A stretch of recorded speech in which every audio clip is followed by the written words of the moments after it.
श्री शिवाय नमस्तु भयम। दोस्तों, आप सभी लोग जानते हैं कि 17 सितंबर 2025 यानी बुधवार को पड़ रही है इंदिरा एकादशी व्रत। और दोस्तों, ये वह तिथि है जो आश्विन मास में पड़ने वाली सबसे बड़ी तिथि इंदिरा एकादशी व्रत है और इसका बहुत ही बड़ा और विशेष महत्व होता है। अगर कभी भी मौका लग जाए तो आप लोगों को पीपल के पत्ते पर राम लिखकर बहुत छोटा सा उपाय करना है। इन दोनों का संयोग बहुत ही कम आता है। इसी के साथ में गुरुजी ने अपनी शिव पुराण कथा में बताया है कि इस दिन आपको एक पीपल के पत्ते पर राम वाला उपाय तो आपको अवश्य ही करना चाहिए, क्योंकि ऐसा दिन पूरे साल में सिर्फ एक ही बार आता है। और दोस्तों, आप सभी लोग जानते हो कि बुधवार का अगर सबसे बड़ा कोई उपाय है तो वह पीपल के पत्ते पर राम वाला उपाय। तो दोस्तों, बुधवार एकादशी के दिन आप लोगों को इस पीपल के पत्ते पर राम लिखकर बहुत छोटा सा उपाय करना है। बहुत सारे लोग होंगे जिन लोगों ने इस उपाय को ना किया हो, मतलब पूरा साल निकल गया, उन्होंने किसी भी दिन इस पीपल के पत्ते पर राम वाला उपाय को ना किया। पर दोस्तों, आपके पास एक पहला मौका बचा हुआ है जो कि 17 सितंबर 2025 बुधवार एकादशी के दिन है। इस दिन आप लोगों को इस वाले उपाय को जरूर कर लेना है। भले ही आपने पूरे भर इस उपाय को ना किया हो, पर अगर आपने इस आश्विन माह के बुधवार एकादशी के दिन अगर इस वाले उपाय को कर लिया तो आपको इस उपाय को करने का वह फल मिलेगा जिसकी आपने कभी कल्पना भी नहीं करी होगी। इसीलिए आप लोग इस वाले उपाय को एक बार जरूर कर लेना है, ताकि आप लोगों के हाथ से यह मौका ना जा सके और आपको इस उपाय को करने का फल मिल सके। दोस्तों, ये उपाय पंडित जी ने अपनी अभी की ही श्री शिव महापुराण की कथा में बताया है जी। इस उपाय को आज हम आपको बहुत अच्छे से समझाने वाले हैं। इस वीडियो को देखने के बाद इस उपाय को समझने के लिए आपको कोई और वीडियो को देखने की जरूरत नहीं पड़ेगी। तो चलिए दोस्तों, उपाय को शुरू करते हैं। देखिए, इस आश्विन माह के बुधवार एकादशी के दिन यह इतना खास होता है, इतना महत्वपूर्ण होता है। देखा गया है कभी कभी बड़े बड़े पूजा पाठ अनुष्ठान से जो मनोकामना पूर्ण नहीं होते, वह आश्विन माह के बुधवार एकादशी के दिन एक छोटे से उपाय करने से ही आपकी मनोकामना पूर्ण हो जाती है। और बहुत सारे लोगों ने इस उपाय को किया भी है और उनको इस उपाय को करने का फल भी जरूर मिला है। अगर आप लोग भी इस उपाय को करना चाहते हैं तो आप इस उपाय को पहले अच्छे से समझ लेना, सुन लेना, उसके बाद करना। आपको इस उपाय का फल जरूर मिलेगा। और इस उपाय को कर लेने से आपके घर में चाहे किसी भी प्रकार की दुख और समस्या क्यों ना चल रही हो, आपको उसका कारण भी नहीं पता है कि भाई ये समस्या किस कारण से चल रही है, उसका कुछ भी कारण हो सकता है। जैसे पितृ दोष हो सकता है या किसी भी तरह का मंगल दोष भी हो सकता है। तो इस दिन आप लोगों को ये वाला उपाय कर लेना है। ये एक ऐसा उपाय है जिस उपाय को अगर किसी विशेष दिन पर किया जाए तो भाई उस विशेष दिन का जो है वो तो हमें मिलता ही मिलता है, पर हमने उस दिन पर इस उपाय को किया है तो हमें उससे भी बड़ा फल मिलता है, और फल बहुत जल्दी मिलता है क्योंकि आप इस उपाय को बहुत ही बड़े और विशेष दिन पर कर रहे हैं। तो चलिए अब उपाय के बारे में बात करते हैं, लेकिन उससे पहले आप लोगों के बात करना को यह जानना आवश्यक है कि आखिर यह उपाय किस समय करना है, किसको करना है और कैसे करना है। तो चलिए हम आगे आपको वीडियो में एक एक करके बता देते हैं। लेकिन उससे पहले अगर आप लोग हमारे चैनल पर पहली बार आए हैं या फिर मेरी आवाज आज पहली बार सुन रहे हैं तो हमारे चैनल को सब्सक्राइब जरूर कर लेना और इस वीडियो को लाइक करके कमेंट बॉक्स में श्री शिवाय नमस्तु यम ओम नमः शिवाय जरूर टाइप कर देना। तो दोस्तों, इस पीपल के पत्ते पर राम वाला उपाय को हमें इस बुधवार एकादशी के दिन कैसे करना है, किसको करना है, किस समय करना है और कहां पर करना है, ये सारे सवालों के जवाब आपको इस वीडियो में मिल जाएंगे। और जो ये वीडियो देखेगा भाई उसको पीपल के पत्ते पर राम वाला उपाय जरूर करना चाहिए, क्योंकि इस दिन पीपल के पत्ते का भी बहुत ही बड़ा और विशेष महत्व होता है। आ जाए पीपल के पत्ते पर राम वाला उपाय की तो ये सोने पर सुहागा वाली बात हो जाती है, और ये एक बहुत ही बड़ा उपाय हो जाता है इस बुधवार का। तो अब दोस्तों, इस पीपल के पत्ते पर राम वाला उपाय को आखिर करना किसको है, सबसे पहले हम लोग वो बात जान लेते हैं तो देखो, घर की जो बड़ी माताएं बहनें होती हैं, उन माताओं बहनों में से कोई भी एक बड़ी माता बहन इस वाले उपाय को कर सकती है। और दोस्तों, अगर आप चाहे तो अपने घर में से सभी सदस्यों को भी इस उपाय को करवा सकते हैं। अगर किसी व्यक्ति की खुद की कोई मनोकामना है, खुद की कोई दुख और परेशानी है जो कि वह अपने लिए ही करना चाहता है, इस वाले उपाय को तो वह खुद अपने लिए भी कर सकता है। बाकी अगर कोई घर में से ऐसा है जो कि अपने पूरे घर परिवार की सुख और शांति के लिए यह वाला उपाय करना चाहता है, तो भाई वह भी कर सकता है, उसमें भी कोई दिक्कत वाली बात नहीं है। कहने का मतलब यह है कि इस उपाय को हर एक सदस्य भी कर सकता है और पूरे घर परिवार के सदस्य के लिए घर की बड़ी माताओं बहनों में से कोई एक माता बहन भी कर सकती है। माताएं बहनें अगर घर में उपस्थित ना हो या वह ये वाला उपाय ना कर पा रही हो, तो फिर घर का कोई बड़ा सदस्य भी इस पीपल के पत्ते पर राम वाला उपाय को कर सकता है, चाहे फिर वह पुरुष ही क्यों ना हो, उसमें कोई भी दिक्कत वाली बात नहीं है।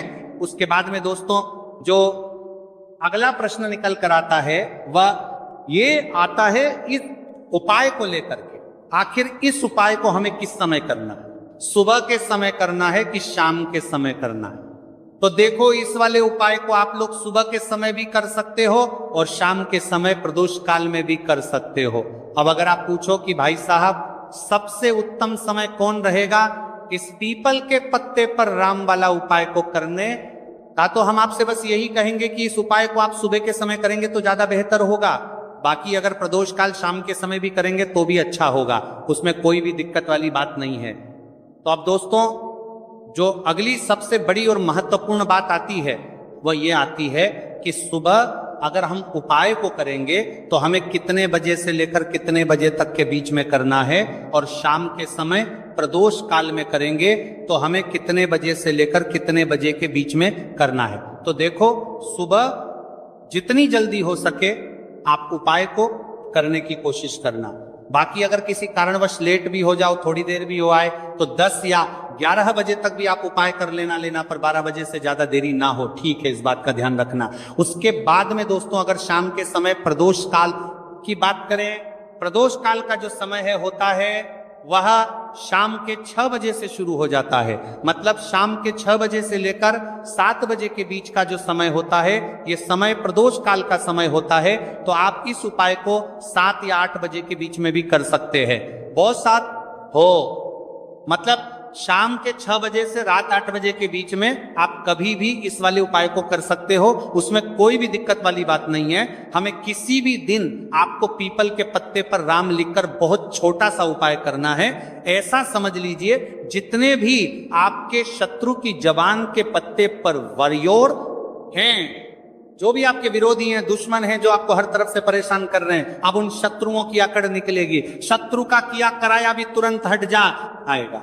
जब बुधवार में आप इस छोटे से उपाय को करेंगे तो देखिए, आज की वीडियो विशेषकर उन लोगों के लिए ही है जो अपने जीवन में शत्रुओं से और दुश्मन से बहुत ज्यादा परेशान हो चुके हैं। देखिए, जगत जननी मां जगदम्बा का हम बुधवार में पूजन करते हैं और उनसे जुड़े हुए उपाय करते हैं। साथ ही साथ आपको बता दें कि बुधवार में संकट मोचन हनुमान जी का पूजन करने से और उनसे जुड़े हुए कुछ उपाय करने से जीवन के बड़े से बड़े कष्ट भी क्षण भर में दूर हो जाते हैं। तब बहुत कम समय में आपके शत्रु और आपके विरोधी आपके जीवन से दूर हो जाएंगे। आपके दुश्मन लाख कोशिश करने के बाद भी आपका बाल भी बांका नहीं कर पाएंगे अगर आप बुधवार में इस छोटे से उपाय को कर लेते हैं। अब देखिए, आज का जो समय है ये कलयुग का समय है, और कलयुग के एकमात्र देवता जो अपने भक्तों के जीवन से सारे कष्टों को दूर कर देते हैं वह स्वयं है संकट मोचन हनुमान जी। और संकट मोचन हनुमान जी का पूजन अगर आप बुधवार में करते हैं और उनसे जुड़ा हुआ ये छोटा सा उपाय अगर आप बुधवार में किसी भी दिन कर लेते हैं, तो ऐसा समझ लीजिए आपके जो शत्रु हैं, आपके जो विरोधी, आपके जो दुश्मन हैं, ये किसी भी तरह से आपको परेशान करने का प्रयास कर लें, आपका बाल भी बांका नहीं कर पाएंगे। दूसरी चीज, अगर आपके शत्रु ने आपके ऊपर कोई भी तंत्र मंत्र करवा रखा है, कोई भी जादू टोना, कोई भी ब्लैक मैजिक आपके ऊपर करवा दिया है या करवाने का प्रयास कर रहे हैं, ऐसा समझ लीजिए वह किया कराया आप तक पहुंचेगा ही नहीं।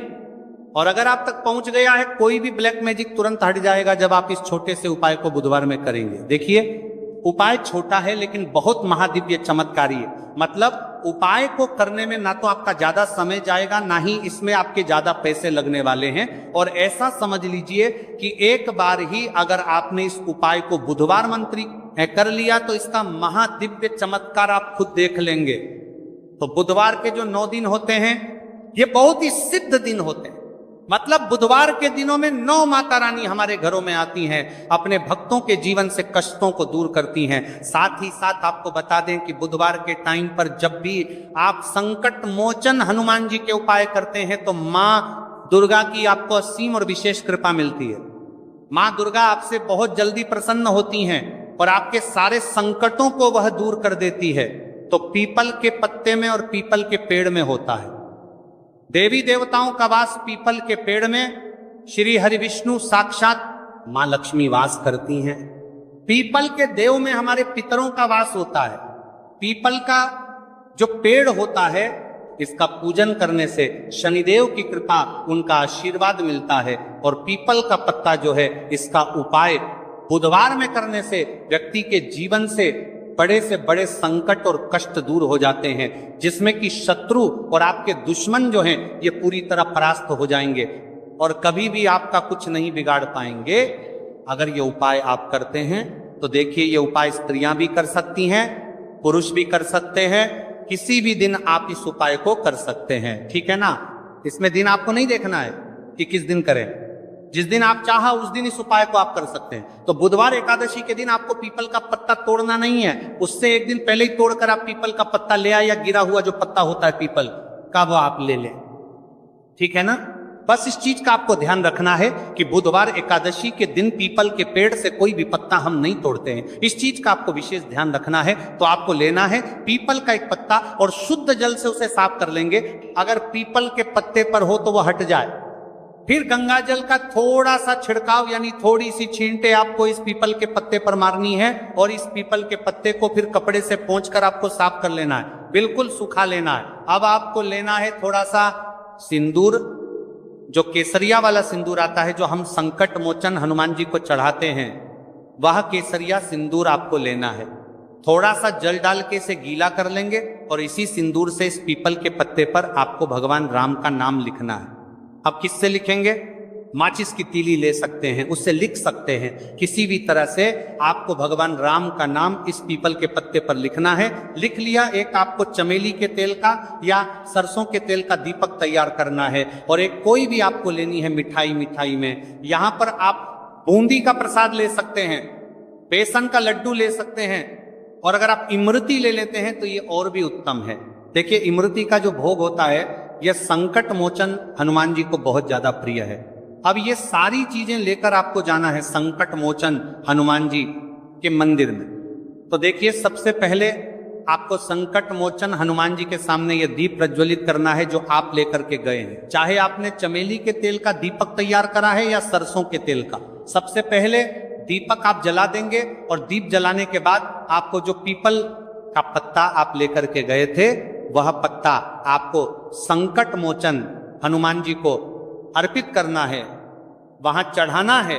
और जो भी भोग में आप लेकर के गए हैं, चाहे आपने बेसन के लड्डू लिए, बूंदी का प्रसाद लिया या फिर इमरती, जो भी कुछ आपने लिया है उसका भोग लगाना है और संकट मोचन हनुमान जी से आपको प्रार्थना करनी है कि हे जगत का कल्याण करने वाले संकट मोचन हनुमान जी, संकटों को हरने वाले मेरे जीवन से शत्रु और दुश्मनों को भी दूर कर दीजिए। शत्रु का कल्याण करने वाले संकट मोचन हनुमान जी से चार कर दीजिए।